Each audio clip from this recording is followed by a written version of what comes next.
कैसा है, आपकी आहारचर्या कैसी हुई, और हमारे योग की कोई सेवा हो तो बताइए।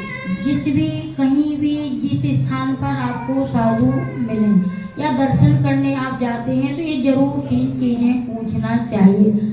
ये आपकी वैया वृत्ति कहलाती है और दान का भी फल प्राप्त हो जाता।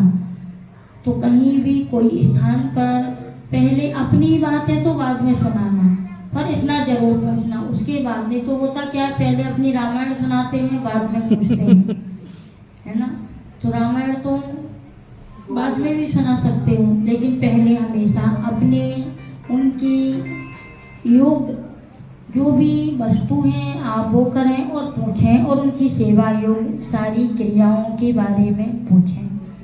चलिए, तो अपनी बात चल रही थी कि हाथों में ही मोबाइल टीवी देखना है, तो आप इस प्रकार से चिंतन करके फिर अपने हाथों में देव सात गुरु को नमस्कार करें। फिर नमस्कार करने के बाद क्या करें, आप अपने हाथों से अपना स्वर चेक करें। आपका जो भी स्वर चलता है, चलता स्वर अच्छा माना जाता।